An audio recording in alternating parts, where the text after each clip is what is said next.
Perlawanan Mandar terhadap Belanda tampaknya bukanlah hal yang baru tampak ketika pemerintah kolonial Belanda berusaha memperluas wilayah dan memperkuat kedudukan kekuasaannya di Mandar pada abad ke-19. Jauh sebelumnya, yaitu sejak kehadiran dan usaha VOC untuk menguasai perdagangan maritim di kawasan timur Nusantara pada abad ke-17, telah terjadi tindak perlawanan menentang monopoli perdagangan VOC. Bahkan sekutu Belanda yaitu Bone dengan pimpinan Arung Palaka sempat menyerang kerajaan-kerajaan yang ada di kawasan Mandar, karena dituduh membantu kerajaan Gowa dalam Perang Makassar. Sejak Mandar dikalahkan oleh Raja Gowa, Tunipalangga Ulaun, hubungan politik yang nyata antara kerajaan Gowa dengan kerajaan Balanipa sudah terikat. Artinya, kerajaan Balanipa harus selalu siap untuk memberikan bantuannya, manakala diperlukan oleh kerajaan Gowa. Meskipun demikian, kerajaan Balanipa khususnya, tetap menjalankan roda pemerintahannya berdasarkan aturan hukum yang berlaku di kerajaan Balanipa. Namun, jauh sebelum hubungan antara kerajaan Gowa dan Balanipa, sudah terjalin hubungan kekeluargaan yang dimulai sejak raja pertama kerajaan Balanipa, I Manyambungi Todilaling menikah dengan anak dari Karaeng Suriah kerabat dekat Raja Gowa. Raja Gowa ketujuh yang bernama Batara Gowa, ayah dari Karaeng Tuma Parisi Kalona, yang kawin dengan salah seorang bangsawan Mandar yang bernama Irerasi. Solidaritas yang tak kunjung padam terhadap kerajaan Gowa, maka terjadilah kontak fisik yang pertama antara kerajaan Balanipa dengan pihak Belanda, bersama sekutunya Arung Palaka. Hal ini berawal pada masa pemerintahan Raja Balanipa yang ke-10, Tomatindo Dibutu. Ketika itu, kerajaan Gowa meminta bantuan Raja Balanipa untuk bersama-sama menahan serangan Arung Palaka dan Belanda, yang hendak menghancurkan kerajaan Gowa pada tahun 1667. Namun, karena taktik dan diplomasi yang sangat halus yang dilakukan oleh Arung Palaka sendiri, maka Raja Balanipa tertarik untuk menggabungkan diri dengan semua tentara dan perlengkapannya kepada Arung Palaka. Hal ini menimbulkan kemarahan rakyat Balanipa, dan oleh kaum adat segera memanggil Tomatindo Dibutu kembali ke Balanipa. Perbuatan raja ini dianggap oleh kaum adat sebagai suatu pengkhianatan terhadap negeri dan rakyat. Tomatindo Dibutu dipecat sebagai Raja Balanipa, namun beliau ini tidak sakit hati dan menaruh dendam akan hal itu. Bahkan beliau berjanji akan maju ke medan perang membantu Gowa tanpa predikat Maradia. Perlawanan di Galesong mendapat pujian karena keberaniannya yang sangat mengagumkan, tapi akhirnya beliau gugur pada tanggal 19 Agustus tahun 1667, setelah memukul mundur musuh, dan itulah sebab ia diberi gelar Todiposo di Galesong, yang artinya, orang yang mati bertempur di Galesong. Alasan dari Marakdia Balanipa, I Basoboroa Tokape melawan Belanda adalah, pengangkatan Marakdia Manawari sebagai Marakdia Balanipa yang dikukuhkan oleh Belanda, namun ditolak oleh Dewan Hadat dan Tokape. Karena Tokape merasa, tidak seharusnya urusan-urusan yang ada di Mandar dicampuri oleh orang luar. Saat Tokape mengambil alih kekuasaan, dan kemudian dilantik oleh Ape Banua Kayang, yaitu Napo, Samasundu, Moso dan Todang-Todang menjadi Arayang Balanipa menggantikan Manawari. Belanda yang belum mengenal betul karakter Tokape, ingin memaksakan kehendaknya untuk memperbaharui penandatanganan kontrak yang dibuat oleh Belanda bersama raja-raja di daerah Mandar yang sangat mengikat bagi rakyat Mandar. Puncak perlawanan Maradia Balanipa Tokape adalah setelah pengangkatan dan pengukuhan Manawari menjadi Maradia Balanipa, tidak hanya diharapkan dapat menyelesaikan konflik internal dalam kerajaan Balanipa. Namun kenyataannya tidak demikian, sebab Maradia Manawari mendapat penolakan dari sebagian besar rakyat dan sejumlah bangsawan tinggi Balanipa, termasuk mantan Maradia Balanipa Manawari tidak menolak atau menerima dan menandatangani pencopotan kedudukan kerajaan Balanipa sebagai ketua dari persekutuan kerajaan-kerajaan di daerah Mandar. Oleh karena itu, para pendukung Tokape menurunkan Maradia Balanipa Manawari dari tahta pemerintahan dan mengangkat Tokape menjadi Maradia Balanipa. Setelah I Basoboroa Tokape diangkat menjadi Maradia di Balanipa, situasi politik pemerintahan berubah. Beliau sangat memperhatikan nasib rakyatnya. Bahkan beliau menolak kerjasama dengan Belanda. Pengangkatan Tokape menjadi Maradia menggantikan Manawari didasari oleh beberapa pertimbangan. Pertama, mereka memandang bahwa Tokape yang berhak menduduki tahta kerajaan Balanipa. Kedua, mereka memandang bahwa Maradia Balanipa Manawari adalah tokoh yang senantiasa bekerja sama dengan pemerintah kolonial Belanda. Dengan ditolaknya penandatangan kontrak baru yang dibuat oleh Belanda kepada Tokape, maka Belanda menyerang Balanipa, meskipun perlawanan yang dilakukan oleh Tokape merepotkan Belanda. Namun karena situasi dan kondisi yang kurang mendukung, maka Belanda mendatangkan bala bantuan dari Makassar. Namun karena Karaeng Bonto-Bonto disegeri, Pangkep, bersama pasukannya segera menghadang pasukan Belanda. Namun, karena kurangnya persenjataan yang memadai, sehingga Maradia Tokape dan pendukungnya memutuskan untuk tidak melakukan atau menghindari pertempuran secara terbuka. Itulah sebabnya, setelah mereka melepaskan sejumlah tembakan balasan dengan senjata senapan terhadap pasukan Belanda yang melakukan pendaratan di pantai Balanipa, Maradia Tokape dan para pendukungnya segera meninggalkan Balanipa dan mengungsi ke daerah pedalaman, terutama ke daerah Alu dan Taramanu. Oleh karena itu, pasukan militer Belanda praktis tidak menemui perlawanan yang berarti di daerah pantai, dan bahkan mereka dengan mudah dapat menguasai ibu kota kerajaan Balanipa. Meskipun demikian, pemerintah kolonial Belanda masih merasa belum mencapai sukses yang sepenuhnya karena Maradia Tokape belum berhasil ditangkap dan ditawan. Itulah sebabnya pasukan Belanda kemudian terus dikerahkan untuk mengejar dan berusaha memperoleh informasi tentang keberadaan Maradia Tokape dan para pendukungnya.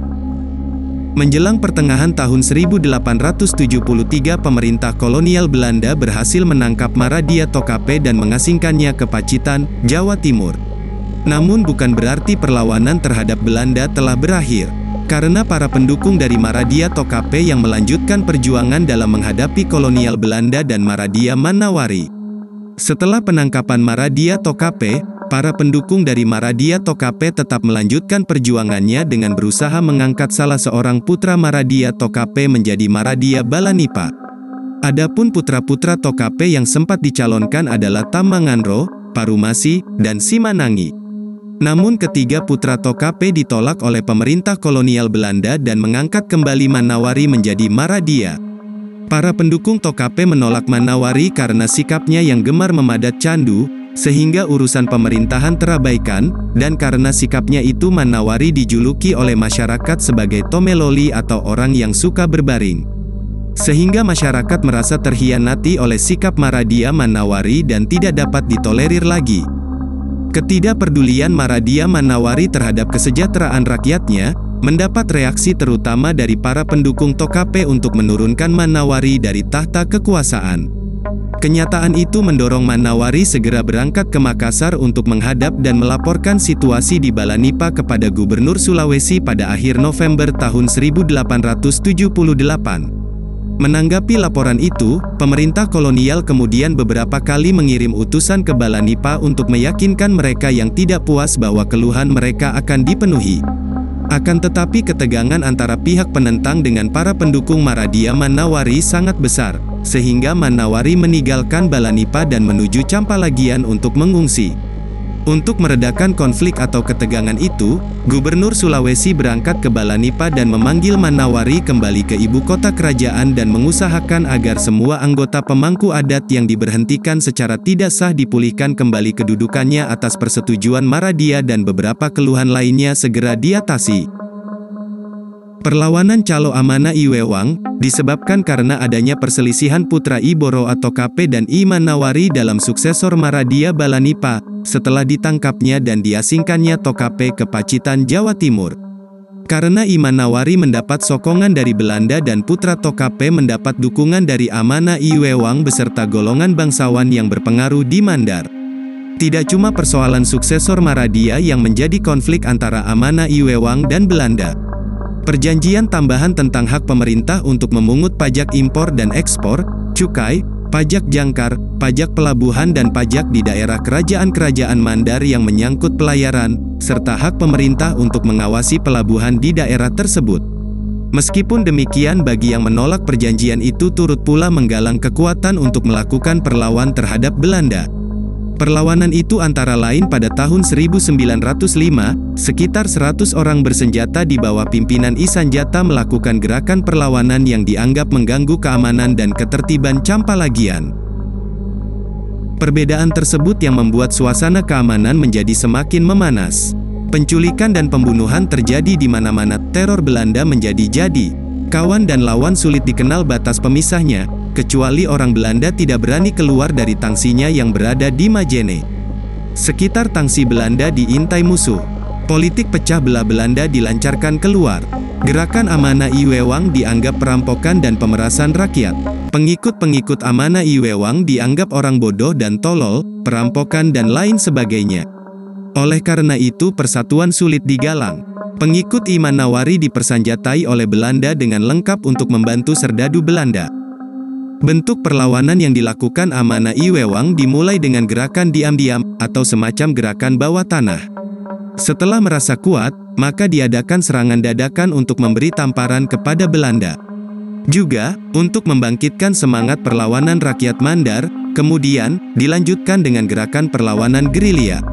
Semangat dan emosi keagamaan ditanamkan agar bisa mengimbangi persenjataan Belanda yang lebih kuat. Guna mengantisipasi serangan-serangan yang dilakukan oleh Belanda, maka Calo Amanah Iwewang membuat beberapa benteng pertahanan di pegunungan, yaitu masing-masing benteng Galung yang terletak di Bukit Buntu Paung Adolang, kurang lebih 22 km dari kota Majene di bawah pimpinan Amanah Patolawali, dan benteng Tundung yang kurang lebih 20 km sebelah timur kota Majene di bawah pimpinan langsung oleh Calo Amanah Iwewang, dan benteng Kayu Mangiwang yang berada di daerah Majene yang dipimpin oleh keluarga terdekat Amanah Iwewang, salah satu diantaranya adalah Daeng Macirina. Serangan mendadak dilakukan oleh Amanah Iwewang beserta para pengikutnya terhadap Belanda di Majene. Pasukan Amanah Iwewang menyergap tenda-tenda Belanda. Tentara Belanda yang tidak menduga akan adanya serangan berlarian ke tepi pantai dan kabur ke Parepare. Pada saat serangan tersebut banyak tentara Belanda yang tewas. Keberhasilan pasukan Amanah Iwewang mengusir Belanda dari Majene semakin memperluas dukungan rakyat kepada gerakan perlawanan yang dilakukannya. Beberapa pemuda menyatakan diri bersedia bergabung dengan pasukan Amanah Iwewang. Namun kejayaan dari Amanah Iwewang mulai memudar seiring jatuhnya benteng Galung Adolang. Tentara Belanda yang mendapatkan dukungan dari Iman Nawari yang ingin kembali memangku jabatan menjadi Maradia melakukan serangan ke benteng Galung Adolang, dan menjadi sasaran utama karena benteng itu yang paling kuat dan sebagai tempat penyimpanan senjata dan perbekalan. Serangan ke benteng Galung Adolang merupakan serangan terbesar Belanda kepada pasukan Amanah Iwewang, dan merupakan serangan dadakan yang tidak terduga sebelumnya oleh pasukan Amanah Iwewang. Melalui pertempuran yang tidak seimbang, akhirnya pasukan rakyat Mandar yang dipimpin Amanah Patolawali, saudara kandung Amanah Iwewang yang selama ini setia mendampingi, tewas tertembak pada tanggal 6 Juli tahun 1906. Dematande selaku pimpinan dari Pitu Uluna selalu memberikan bantuan untuk Amanah Iwewang melawan Belanda. Dengan 300 orang pasukan lengkap persenjataan dan perbekalannya untuk konsumsi beberapa bulan. Pemimpin pasukan dari Pitu Uluna Salu itu merasa perlu memperkuat pertahanan antara kerajaan-kerajaan yang berada di Pitu Babana Binanga dengan negerinya. Mereka yakin bahwa bila mana kerajaan-kerajaan yang berada di Pitu Babana Binanga berhasil direbut oleh Belanda, maka dengan sendirinya Pitu Uluna Salu akan menjadi sasaran lebih lanjut untuk diserang dan akan dikuasainya. Meski demikian, taktik perang yang diyakini oleh Belanda pada akhirnya mampu melumpuhkan kekuatan Amanah Iwewang. Kelengkapan persenjataan dan jumlah pasukan yang lebih banyak menyebabkan pasukan Amanah Iwewang banyak meninggal pada peperangan yang terjadi di Paribuang. Taktik Belanda menyebabkan Amanah Iwewang dapat ditangkap bukan oleh pasukan Belanda, tetapi oleh pengawal Amanah Iwewang sendiri.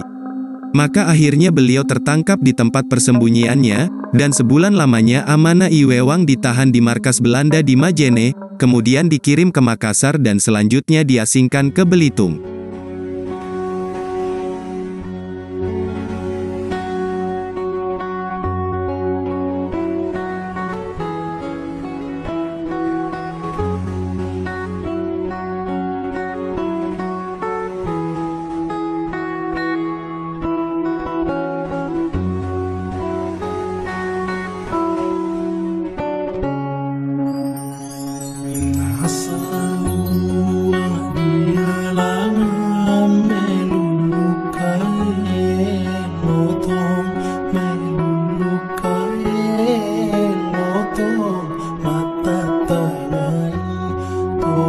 nega.